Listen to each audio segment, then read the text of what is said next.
하루입니다. 오늘 아침 날씨가 너무 맑은 것 같습니다. 여러분, 우리 인생을 살다가도 비가 오고 또 흐린 날도 있지만 오늘처럼 이렇게 맑고 청명한 그런 하늘을 보는 날도 있을 것입니다. 여러분, 우리 광야의 교회 성도들 어떤 상황이 있다 할지라도 또 하나님께서 이런 날을 주실 것을 믿으면서 오늘 하루도 힘차게 시작할 수 있으시기 바랍니다. 오늘은 성장하는 교회들의 8가지 정석 중에 7번째, 필요 중심적 전도입니다. 우리는 지난주까지 6가지 성장하는 교회들의 특징들을 살펴봤습니다.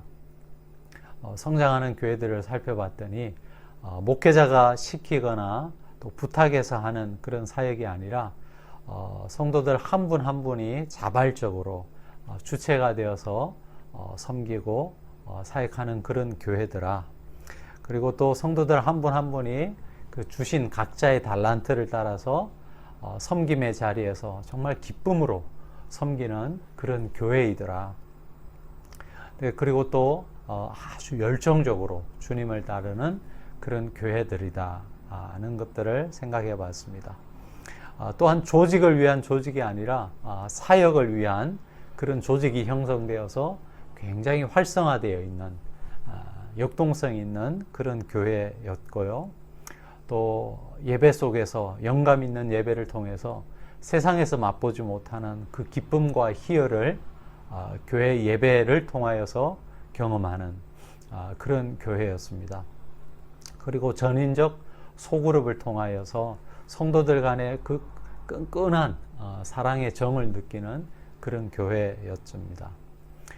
세상 사람들이 아마 우리 교회 교인들을 보면서 의아해할 것입니다. 남자들의 경우 여러분 술 마시지 않으면서 몇 시간씩 이야기할 수 있는 그런 곳이 바로 교회가 아닐까 생각되어집니다.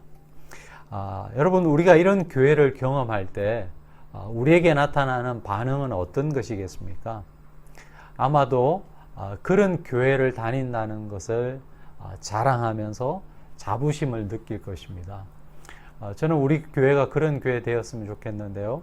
우리 교회가 크거나 아니면 재정이 많다거나 화려한 건물을 가진 것을 자랑하는 것이 아니라 이런 핵심적인 요소들, 성장하는 교회들이 가진 이런 DNA를 가지고 또 그것을 자랑할 수 있는 교회가 되었으면 좋겠습니다. 이런 교회 다닌다면 당연히 우리가 그런 교회 다니는 성도라는 것을 자랑하면서 교회를 자랑하겠죠. 그리고 그 교회를 통해서 만난 예수님을 통한 그 기쁨을 누구에게나 전하고 싶은 그런 열망이 생길 것입니다. 그것은 당연한 일이겠죠.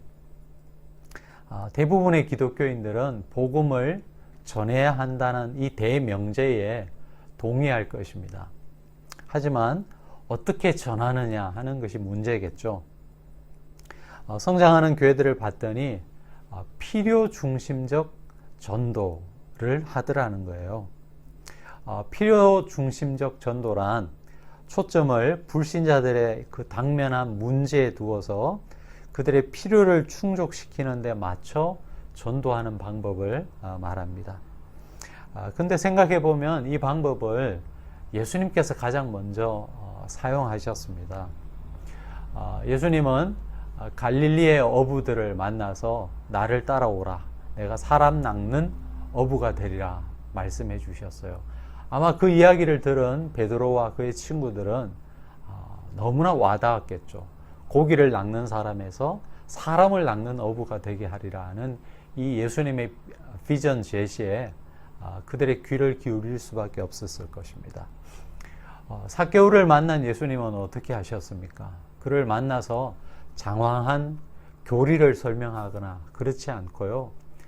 딱 한마디 하십니다. 내가 오늘 밤 내 집에 묵을 것이다. 아무도 삭개오를 사람 취급해 주지 않았는데, 그래서 삭개오는 인생의 큰 고민을 갖고 살았는데 예수님께서 그의 집에 찾아가셔서 그의 친구가 되어 주실 때 삭개오는 스스로 마음의 문을 열었던 모습을 봅니다. 사마리아 우물가에서 물을 기르러 온 여인에게 예수님께서 어떻게 대화를 시작하시죠? 물을 가지고 물을 주제로 영원한 생명수가 되시는 자기 자신에 대해서 이야기해 주므로 이 사마리아 여인과의 그 이야기를 시작하고 결국 그 여인의 마음의 문을 열죠.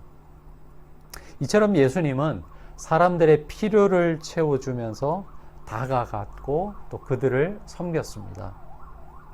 우리도 주님처럼 세상 사람들이 무엇을 필요로 하는지 세심한 관찰과 거기에 맞는 섬김이 필요할 것입니다.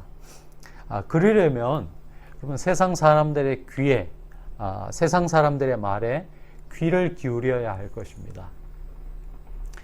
여러분 듣는 사람 그리고 말하는 사람 내 말을 들어주는 사람 그리고 내가 그의 말에 귀를 기울여야 하는 사람 중에 여러분은 어떤 사람을 좋아합니까? 여러분 말을 많이 하는 사람을 좋아하는 사람들은 거의 없습니다. 오히려 내 말을 들어주는 그 누군가를 사람들은 좋아하게 되어 있습니다. 교회도 마찬가지이죠. 여러분 교회가 세상 사람들을 향해서 와서 보라, 와서 들어보라 이런 권면을 하기보다는 세상이 교회에 스며들면서 그들의 귀를 기울일 때 드디어 세상 사람들이 나중에 교회가 하는 말에 귀를 기울이게 될 것입니다. 우리는 들어야 합니다. 세상 사람들이 교회에 대해서 어떤 이미지를 갖고 있고 또 어떤 기대를 갖고 있는지 먼저 들어야 할 것입니다. 이제 우리가 교회를 이전하게 되는데요. 우리가 그 이전에서 그 지역 주민들을 만나게 되면 그 지역 사람들에 대한 관심을 갖고 그분들은 어느 정도의 문화적 수준을 가지고 있고 또 지식 수준은 어느 정도이고 또 생활 수준이라든지 또 관심사 그들에게 필요가 무엇인지 그 지역 주민들의 필요가 무엇인지를 먼저 교회가 살펴야 할 것입니다. 그래서 거기에 맞게 교회가 복음을 전해야 하는 것이죠. 그래서 사회학에서 우리가 사용하는 지역조사 같은 것들도 교회가 필요로 할 것입니다. 여러분, 교회가 그 세상 사람들의 귀를 기울이고 그들의 필요를 채워주기 위해서는 이 복음에 대한 이해가 기초되어야 합니다. 여러분, 복음이 무엇입니까? 제가 한번 몇 주에 걸쳐서 설교를 하기도 했는데 복음은 단순하지 않습니다. 우리가 전통적으로 들어왔던 죽으면 예수 믿으면 죽어서 천국을 간다. 이게 복음의 핵심 메시지라고 생각하지만 그렇게 간단한 것은 아닙니다. 이 복음 안에는 굉장히 넓은 스펙트럼을 가지고 있습니다. 과거의 아픔과 상처로 인해서 괴로워하는 사람에게 이 천지 만물을 지으신 하나님께서 그 사람에게도 관심을 가지고 있고 깊은 애정과 사랑을 가지고 있다는 이야기는 그 사람에게 소망을 주게 될 것이고 자유를 주게 될 것입니다. 잘못된 사상이나 문화로 인하여서 파괴된 인간상을 가지고 있는 그런 많은 사람들에게 참된 인간은 어떤 존재인지를 복음은 우리에게 알려주기도 합니다. 더불어 복음은 사회 구조적인 악에 대해서 신랄한 비판을 하면서 새로운 그런 사회, 그런 새로운 어떤 공동체의 모습을 제시함으로 인간들에게 자유를 주기도 합니다. 여러분, 지성적인 사람들에게는 그들이 가진 그런 지적인 호기심, 고민을 해결해주고 들어줘야 합니다.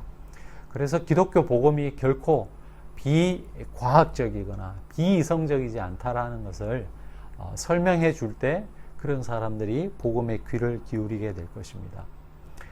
그리고 또 우리 주위에는 실제적인 그런 도움이 필요한 사람들도 있습니다. 조심스럽긴 하지만 그들에게는 교회가 어떤 실제적인 도움을 줘야 하는 그런 경우도 있는 것이죠. 이처럼 복음은 단순히 죽어서 가는 천국에 대해서만 이야기하지 않고요. 우리 현실의 삶의 실제적인 의미들, 실제적인 어떤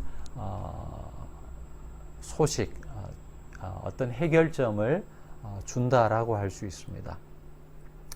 요즘은 많이 없어졌지만 우리가 가끔 예전에 보면 거리에서 예수천당, 불신지옥을 외치는 그런 분들을 종종 만날 수 있었습니다. 저는 그분들의 열정만큼은 정말 존경한다고 그렇게 말씀드리고 싶습니다. 하지만 어떤 효과적인 측면을 생각해 본다면 여러분 기독교 복음에 대한 이미지를 어떤 면에서는 좀 훼손시키지 않나라는 생각도 해보게 됩니다. 이제 그런 시대, 그렇게 복음을 전하는 시대는 지났다고 생각합니다. 불특정 다수를 향해서 일방적인 외침에 대해서는 이제 세상 사람들이 더 이상 귀를 기울이지 않습니다. 오히려 낮은 자세로 그들의 소리, 그들의 어떤 이야기에 귀를 기울이면서 그들이 과연 무엇을 필요로 하는지에 대한 관심을 갖고 그 사회 속으로 스며드는 그런 교회들에 세상 사람들은 귀를 기울이게 될 것입니다.